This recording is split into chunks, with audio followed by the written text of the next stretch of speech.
Bem-vindos ao Caminhos da Oração, um espaço sagrado onde a espiritualidade encontra morada e a alma encontra paz. Aqui, convidamos você a embarcar em uma jornada profunda de conexão com o divino por meio da oração. Querido amigo, sei que às vezes a jornada pode parecer exaustiva e os fardos que carregamos podem pesar mais do que podemos suportar. No entanto, lembre-se de que Deus está sempre ao nosso lado, guiando-nos e aliviando o peso de nossos fardos. Quando nos sentimos cansados e sobrecarregados, é importante lembrar que não estamos sozinhos nesta caminhada. As dificuldades que enfrentamos podem parecer esmagadoras, mas cada desafio é uma oportunidade de crescimento e superação. Deus não nos dá mais do que podemos suportar, e Ele nos dá força para enfrentar cada obstáculo que se coloca em nosso caminho. Cada passo que damos em direção aos nossos objetivos é uma demonstração de nossa determinação e fé. Então, mesmo nos momentos em que a jornada parece árdua, mantenha-se firme em sua fé e confie que Deus está cuidando de você. Lembre-se de que as tempestades mais fortes também passam, e a luz do sol sempre volta a brilhar. Mantenha o coração aberto para receber as bênçãos que estão por vir e saiba que, no final, as recompensas serão maiores do que as lutas. Não desista, querido amigo. Você é mais forte do que imagina, e com a ajuda de Deus, você superará qualquer desafio que surgir em seu caminho. Mantenha a fé, a esperança e a determinação vivas em seu coração, pois cada passo que você dá é um passo em direção a um futuro melhor. Deus não apenas alivia nossos fardos, Ele nos capacita a carregá-los com coragem e graça. Continue lutando, continue acreditando e continue avançando. O melhor ainda está por vir.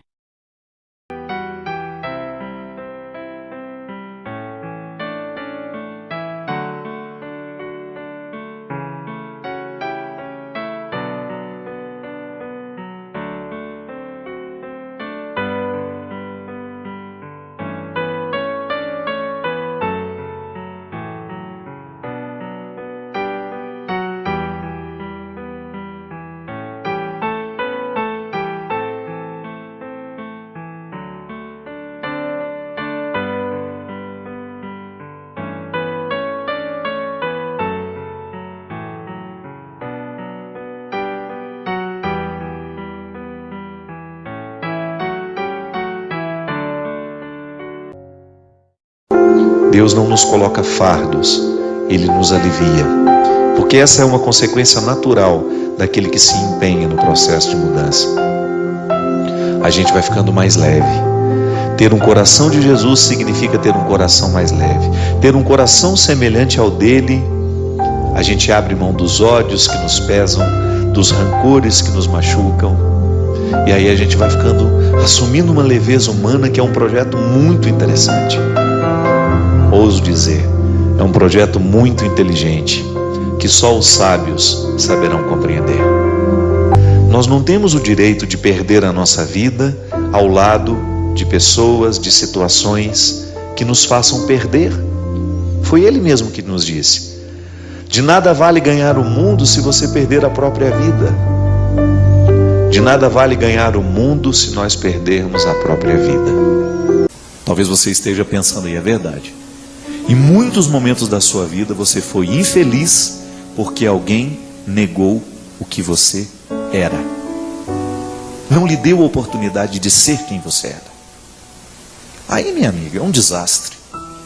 Quando nós não somos interpretados de um jeito certo, quando o outro olha para nós do mesmo jeito como ele olha para uma parede ou para um quadro na parede, ou ele olha para nós como se fosse um objeto de decoração na vida dele, você corre o risco de estar sendo objetificado.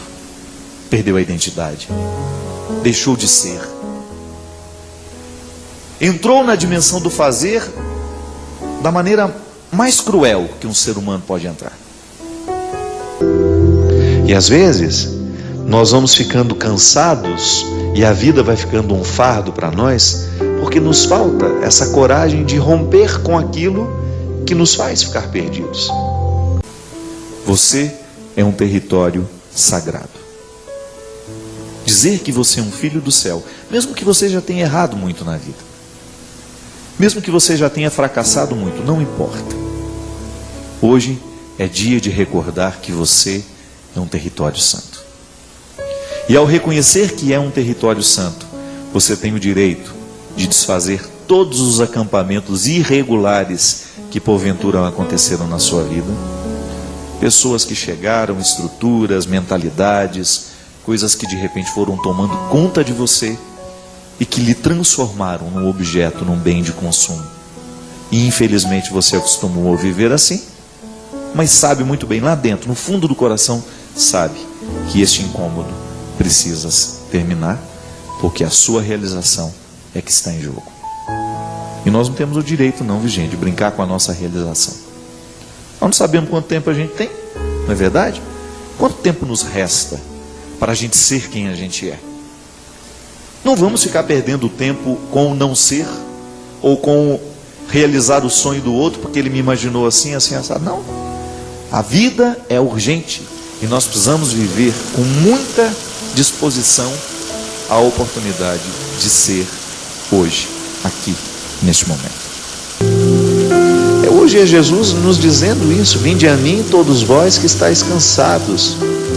Porque quando nós estamos escolhendo errado, a gente fica cansado mesmo. É sempre muito desgastante. É sempre muito desgastante quando nós estamos com a percepção de estarmos no lugar errado, fazendo o que é errado, com as pessoas erradas. É cansativo. Mas você não é um caso perdido por estar cansado. E Ele oferece essa possibilidade de dar o descanso, de nos oferecer esse descanso.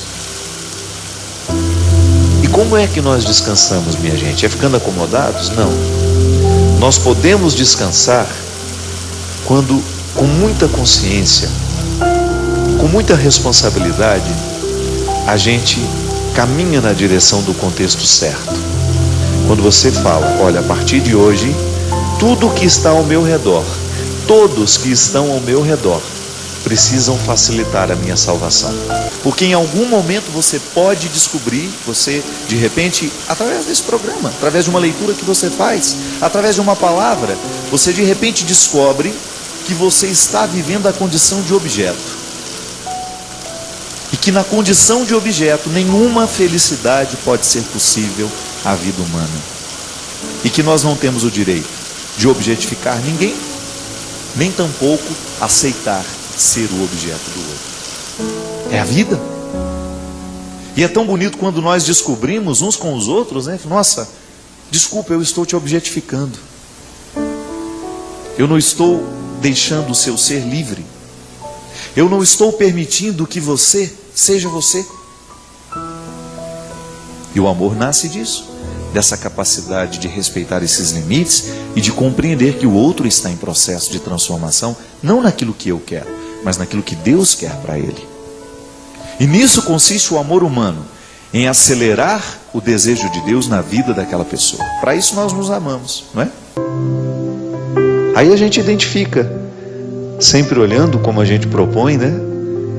Que na nossa vida nós precisamos rever o nosso jeito de viver constantemente. É um exercício de conversão. A gente lançar uma luz sobre o nosso modo de viver e ter coragem de reconhecer onde é que nós não fomos semelhantes. Qual foi a atitude de hoje que, ao invés de lhe fazer avançar na semelhança com Jesus, lhe fez retroceder? Qual foi a palavra que você disse hoje que não lhe fez ser semelhante a Jesus? Qual foi o pensamento? O que você pensou hoje? Até mesmo na relação com os outros, né? Pode observar. Muitas vezes nós não mudamos a atitude é porque a gente não muda o jeito de pensar. É interessante como isso se dá muito na realidade quando eu tenho dificuldade de conviver com alguém. Se não muda o jeito como eu interpreto o outro, não vai mudar o meu jeito de tratá-lo. Eu esbarro nisso o tempo todo, minha gente. Você sabe muito bem, me acompanha, sabe o tanto que eu sou público, a minha vida me expõe o tempo todo. E eu preciso ter muita segurança no ser, para eu dar conta de fazer o que eu faço. E de vez em quando esbarra pela minha vida, através de uma carta, através de um e-mail, pessoas que não entendem o meu ser padre. É natural. Só que, no momento em que eu não sou interpretado do jeito como eu preciso ser, eu tenho todo o direito de estabelecer aquele limite. Por quê? O outro não está me interpretando do jeito certo. Não sou um objeto de consumo. Mesmo como padre, ainda que eu tenha que doar a minha vida, eu não sou um objeto de consumo. Às vezes nós somos tão cruéis com o que a gente pensa, os nossos preconceitos, as nossas imagens distorcidas do outro. Nós somos muito dissemelhantes, não somos semelhantes a Jesus. Porque se nós olhamos para a maneira como Jesus se relacionava com os seus, era sempre uma postura acolhedora, amorosa, dura às vezes, mas nunca sem perder a ternura e o amor. Aliás, a dureza de Jesus só tinha sentido porque ele queria o bem das pessoas. Às vezes nós somos duros, não é porque a gente quer o bem, é porque nós somos cruéis mesmo. Não adianta você querer modificar a sua ação se você não modificou a raiz que provoca essa ação. É muito mais profundo. Não adianta nada você tentar mudar uma atitude concreta e prática se você não modifica o motivo da atitude que está no ser. O ser é a casa de todos os motivos, não é? O amor nasce no ser. É por isso que aquilo que a gente realiza, os nossos gestos de amor, eles estão diretamente ligados ao nosso ser que ama. É por isso que o coração, quando ele está acostumado a amar, quando o ser se projeta sempre para a solidariedade, para o amor, para a fraternidade, ele vai ter muita facilidade de fazer o bem. Porque de alguma maneira ele já está orquestrado por um motivo maior interior que o radica naquela situação. O gesto que eu faço, ele pode ser até bonito, pode ser até bondoso, mas pode não ter amor. Por quê? Porque falta muitas vezes uma conexão entre o meu coração e o meu gesto. E quando é que eu vou obter as graças de ter um coração semelhante ao dele? Quando a vida for difícil, gente. Quando alguém me ofender. Então não é quando alguém me elogia que eu aprendo a ter um coração semelhante ao dele.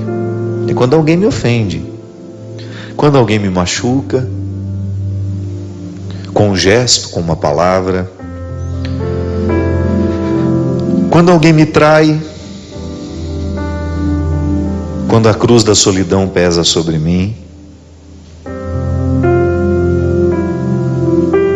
quando alguém me injustiça, quando alguém me calunia,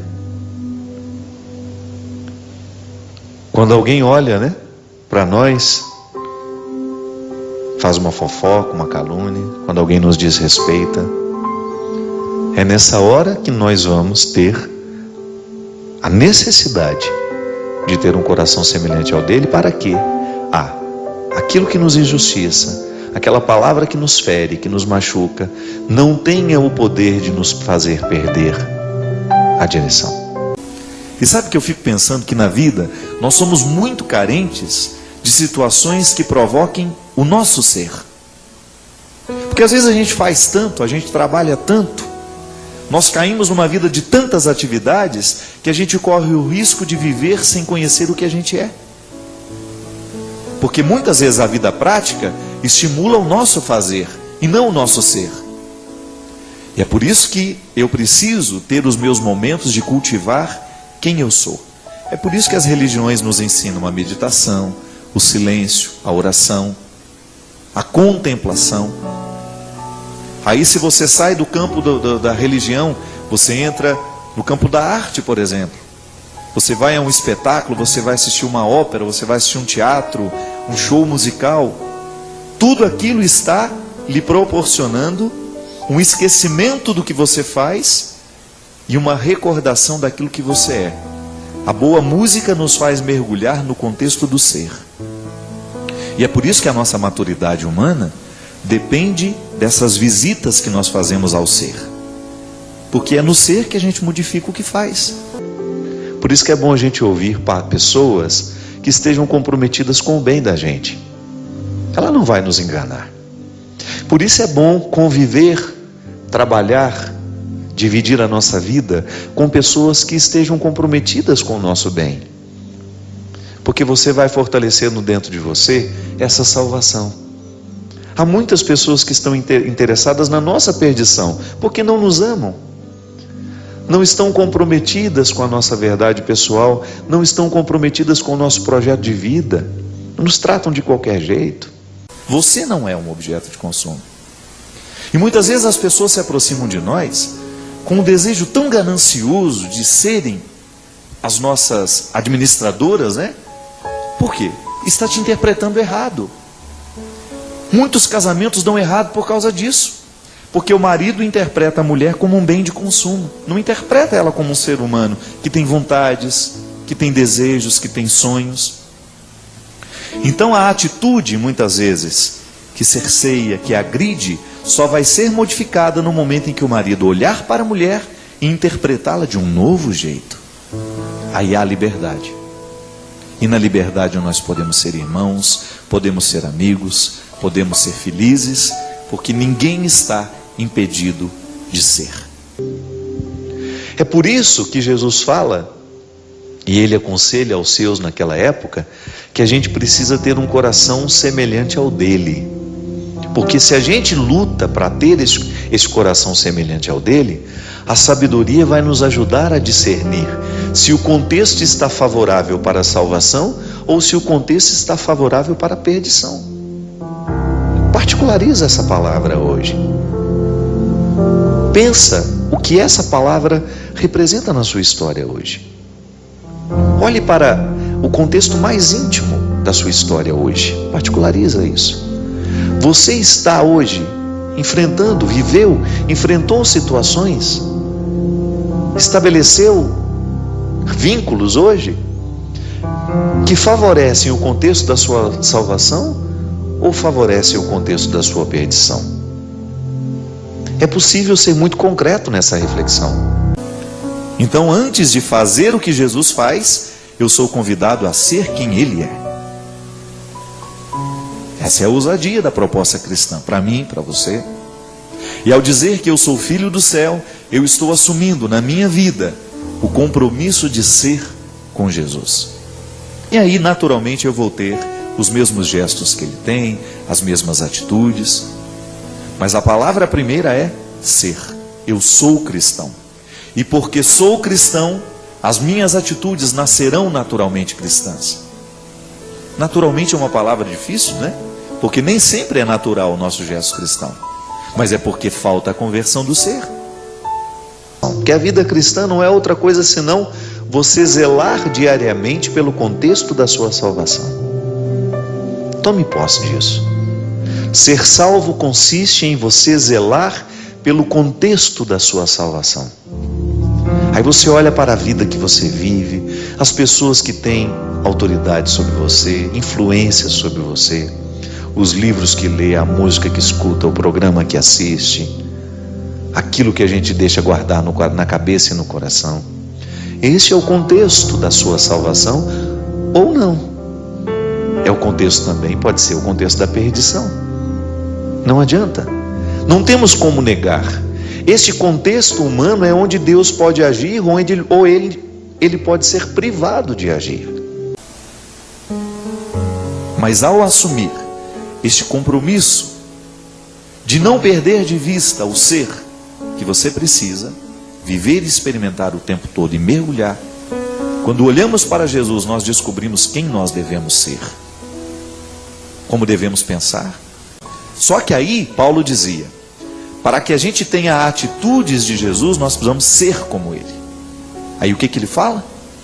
Que nós precisamos primeiro transformar a nossa mentalidade. Ter o coração semelhante ao de Jesus pode nos parecer uma coisa cândida, né? Distante de nós. Ah, isso é para os beatos? Não. Ter um coração semelhante ao dele é ter um coração que seja capaz de zelar pelo contexto da nossa salvação. E volto a dizer, nós não estamos falando apenas de uma salvação escatológica para depois da morte. Também. É que ela, na verdade, é apenas uma consequência do viver bem. Às vezes eu encontro pessoas que estão muito preocupadas com a salvação escatológica, com a salvação depois da morte, e esquecem de viver bem as suas vidas. E isso é naturalmente contraditório. Eu não preciso nem me preocupar com a salvação depois da morte se eu vivo bem a minha vida. Se eu zelo pelo contexto da minha salvação, se eu não permito que as estruturas diabólicas tenham ascendência sobre mim ou venham crescer dentro de mim, particularize isso.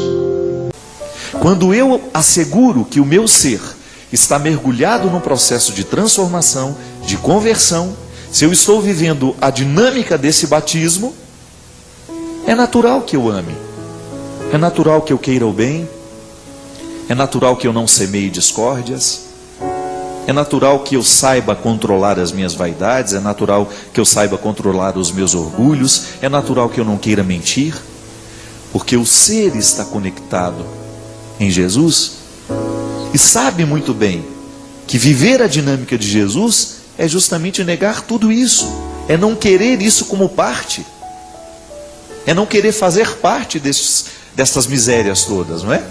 Aí você então de alguma maneira controla a sua dimensão adâmica que não morre, que está aí dentro de mim, que está dentro de você. Quando nós abrimos as portas do que é ruim, a gente se perde. Mas quando uma palavra nos orienta e reata dentro de nós esse compromisso com a vida que todo ser humano deveria zelar para manter, a gente é salvo. Então a palavra é salvífica. A palavra tem o dom de nos colocar dentro de um contexto de transformação, de mudança, que significa também salvação. Viver a identidade é a gente de alguma maneira ter um referencial de quem a gente é, e a partir de saber quem a gente é, descobrir o que a gente deve fazer. Há sempre um ser que antecede o que faz. Isso é identidade, porque é refletindo a nossa humanidade que a gente vai se aproximar da santidade que nós tanto precisamos viver. Não há um outro jeito. Eu não sei, eu não posso ficar santo se eu não tocar nas minhas questões humanas, se eu não aprimorá-las e modificar essas estruturas. Que às vezes a gente pode ter essa compreensão equivocada de que Deus está nos propondo um fardo. Não. Deus está nos entregando um privilégio, ter um coração parecido com o dele. E é possível, é. A graça atua em nós. E nós assumimos a responsabilidade de lapidar essas mazelas, de cortar esse mato que cresce, né, na personalidade da gente, que ofusca a semelhança. Aí sim é possível eu ter um coração semelhante ao dele. Essa é a antropologia cristã. Ao me ensinar, a igreja me ensina isso, que na história, no tempo, no dia de hoje, no cotidiano que hoje eu enfrento, eu sou convidado a legitimar a presença de Jesus na história. E que o meu ser é o lugar da conversão. É aqui, no meu pensamento, na minha atividade cerebral, nos meus motivos intelectuais, é aqui onde o meu coração bate, onde todos os meus sentimentos são processados, onde as minhas sensações também existem e me ajudam a ser quem eu sou, que a primeira dimensão do cristianismo se forma.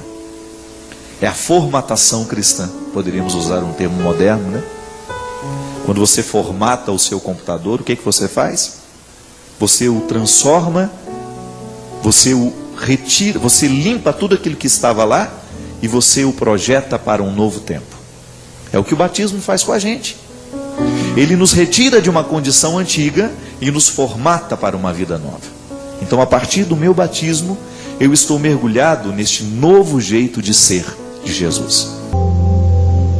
Volto a dizer, a palavra de Deus nos orienta, e porque nos orienta, ela nos salva. E hoje Deus nos salva, nos convidando a ter um coração semelhante ao Filho dele. Não é nenhum prejuízo, é um privilégio. A orientação, minha gente, sempre que ela é amorosa, ela tem um poder salvífico. Um pai, por exemplo, pode salvar o filho de muitas coisas ruins. Basta que ele esteja atento à orientação que ele precisa fazer naquele momento da vida da pessoa, do filho.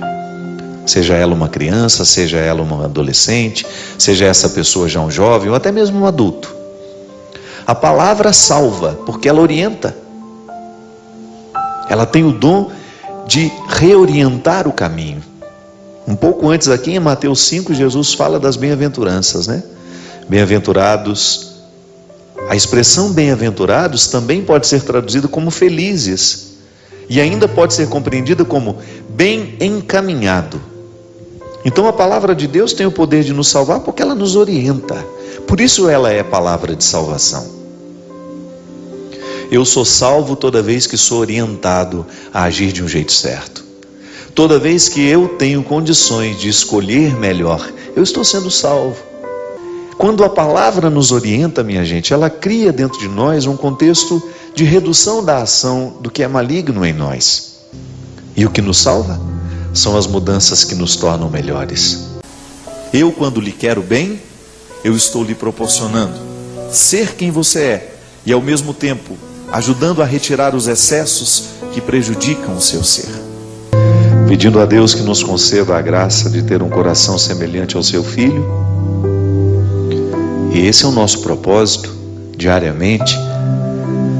Quando a gente se coloca nessa caminhada cristã, outra coisa a gente não pretende senão assumir essa semelhança. Na teologia cristã nós aprendemos que nós recebemos essa semelhança como um dom, uma vocação. Mas à medida em que nós vamos vivendo, nós vamos assumindo e tomando posse desse dom. A semelhança será sempre um projeto a ser vivido e experimentado no dia a dia. Hoje eu quero ser mais semelhante a Jesus. Hoje eu quero ter um coração igual ao dele.